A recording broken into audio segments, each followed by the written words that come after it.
In the aftermath of an EU economic crisis and a weakened NATO alliance, the world powers are faced with an increasingly militarily powerful North Korea, led by Kim Jong-un, that appears to have partnered up with a nationalist Russian government. In an attempt to salvage the chaotic situation worldwide, the US has sent most of its troops out, leaving American structures back home open to all forms of attack, including cyber attacks from enemy countries. The movie opens with a high school football match in Spokane, Washington, that features Maddie Eckert as one of the players. Maddie's team, the Wolverines, are playing against a visiting team, the Titans. As the game rages on, Maddie's girlfriend, a cheerleader named Erica, makes an appearance. Maddie's dad, Police Sergeant Tom Eckert, watches from the sidelines, and he is soon joined by his other son, Jed Eckert, a U.S. Marine who has recently returned home. After the game, Jed leaves and heads to a nearby bar to get a drink. There, he is approached by Tony Walsh, a childhood acquaintance who clearly has a crush on him. As Tony and Jed hit it off, Maddie and Erica arrive at the bar. However, their stay at the bar is short-lived, because moments later, an unexpected blackout leads to everyone going home.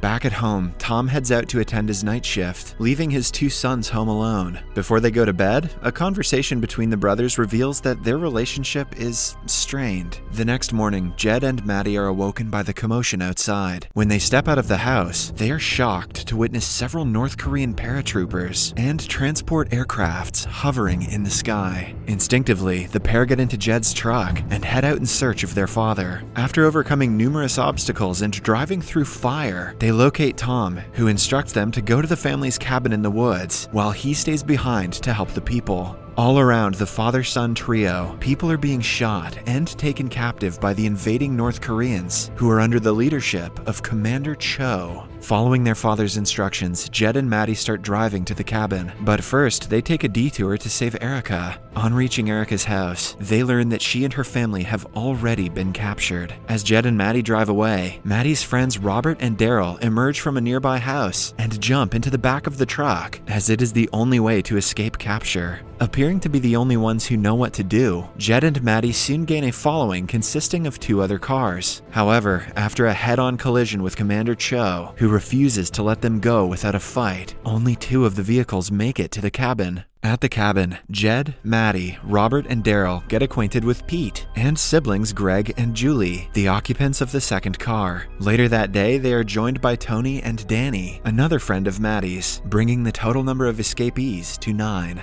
Immediately, Jed takes control of the situation and assigns roles to everyone. In a matter of hours, the group has managed to gather all available supplies, set up electricity, and put together all available weapons in preparation for what is to come. Around nightfall, Pete and Jed have a confrontation after Pete carelessly fires a gun, and this marks the beginning of bad blood between them. The following day, the other runaways learn that Pete took the confrontation to heart and has run away with all the food supplies. What a greedy bitch. Despite this, the group stays put, while Jed and Maddie head back into the city to survey the area. There, the brothers discover that prison units have been created, and several Americans, including Erica, have been arrested. Later that day, when Maddie and Jed return to the woods, they are met by the others, who inform them that Pete has led Commander Cho and the North Koreans to the cabin. As a ploy to draw out the runaways, Commander Cho has brought along with him Daryl's father, Mayor Jenkins, along with Tom.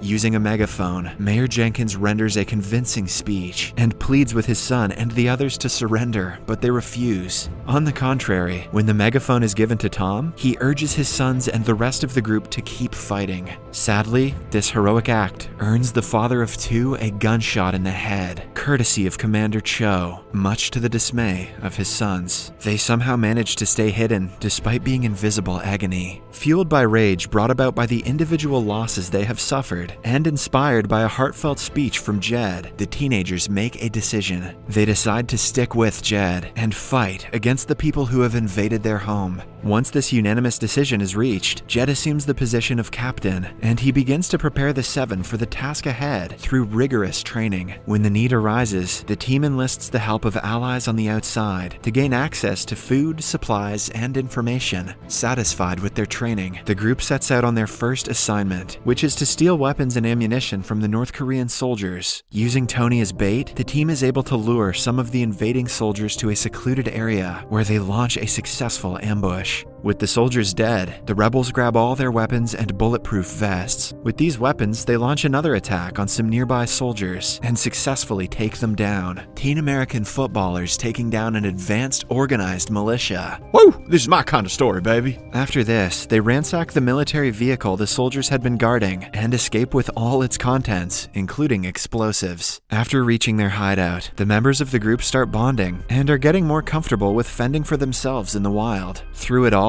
Maddie misses Erica terribly, and he looks at a picture of them together before bed. When the day breaks, Jed and the rebels coordinate a large-scale attack against the North Koreans, using the explosives and weapons they had taken earlier. The attack consists of several calculated explosions in different North Korean army bases. After each attack, the team, who have taken on the name Wolverines, leaves a graffiti design on a nearby wall, claiming responsibility for their actions and inspiring hope in the hearts of American onlookers. At the site where one of the explosions is set to happen, Jed, Danny, and Maddie catch sight of Pete, who has accepted a position as a collaborator in the North Korean forces. Eventually, Pete dies in the explosion, but not before Maddie flips him the goddamn bird. Satisfied with the success of their mission, the Wolverines initiate their escape plan. Back at their new hideout in an abandoned mine, the 8 discuss what they miss most from the days when things were normal. When it is Maddie's turn, he remains silent, but he's thinking booty. And shortly after, he heads back to the city on his own. In the city, he watches the prison from a distance, hoping to see Erica, which he eventually does. When Maddie returns at night, he meets an angry Jed waiting for him outside. Soon, an argument ensues between the two, with Jed accusing Maddie of endangering the team, and Maddie pointing out that Erica is more family to him than Jed. When things get heated, Jed shoves Maddie. However, instead of fighting back, Maddie tosses his phone to the ground, claiming it contains information on how to get to Cho before walking away. On the phone is information about a rally Cho will be attending in Main Square. Immediately, Jed comes up with a plan to get Cho while he is on stage. According to the plan, a car bomb near the location would serve as a decoy, and amidst all the chaos brought about by the first bomb, the second one would go off under the stage, killing Cho and his allies on the spot. What's the point of the decoy? In the next scene, D-Day comes, and as the rally begins in full swing, the Wolverines, who are positioned all around the venue, initiate the plan beginning with the car bomb. 90 seconds before the first explosion, Daryl spots his father on stage with Cho. While this is a hard pill for him to swallow, the teenager does not back down. Instead, he gives the go-ahead for the show to commence. Less than a minute before the explosion occurs, Maddie catches sight of a bus conveying prisoners nearby.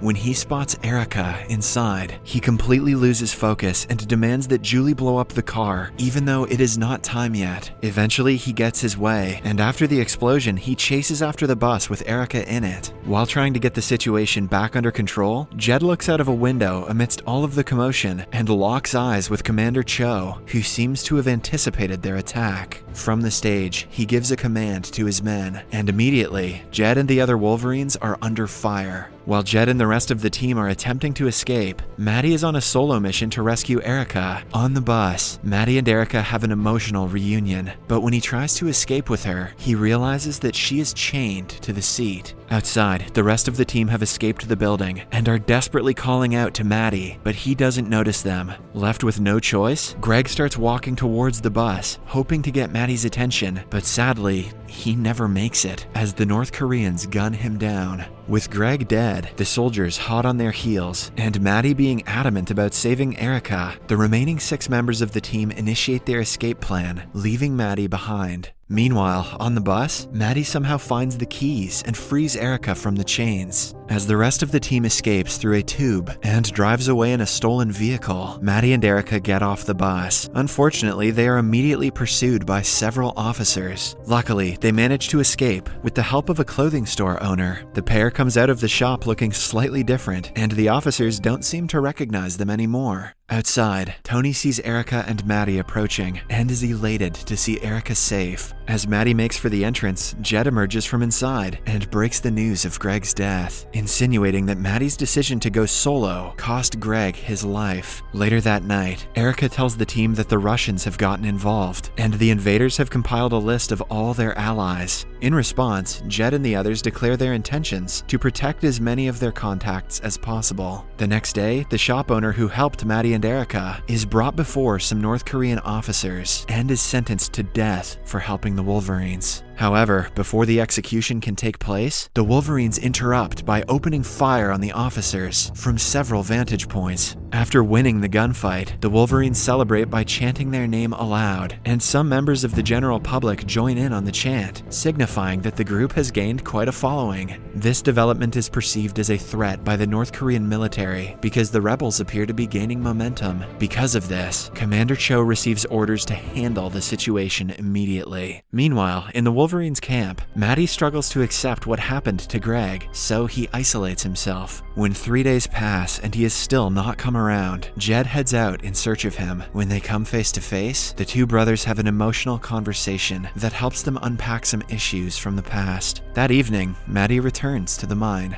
Later that night, Tony and Jed, who are hanging out by the lake, are just about to share a kiss when they realize that the mine is being attacked. As a result, they immediately hurry back. In the mine, amidst all the confusion, Jed directs his team members to make a run. Sadly, Danny and Julie fail to make it out alive. Together, the 6 survivors retreat deeper into the woods to evade capture. There, they come across Marine Sergeant Major Andrew Tanner and his companions, Corporal Smith and Sergeant Hodges. With a name like Tanner, this dude's sure to beat some ass. After establishing that they are on the same side, Andrew and his men give the Wolverines a situation report on how the rest of the country is faring. They then reveal that they have a plan to steal a suitcase containing an EMP-resistant radio telephone from the North Koreans and enlist the help of the Wolverines. In the hands of the US forces, the device would be an effective tool for spying on the invaders and would ultimately give them an edge in the fight. Since the device is always in Commander Cho's custody, the team, now consisting of 4 Marines and 5 teenagers, have to infiltrate the local police station to retrieve it. The team then proceeds on their mission, but unfortunately, unknown to Daryl, he is tagged with a tracking device by Russian soldiers. As a result, a firefight breaks out between the rebels and the North Koreans, leaving Hodges, one of the Marines,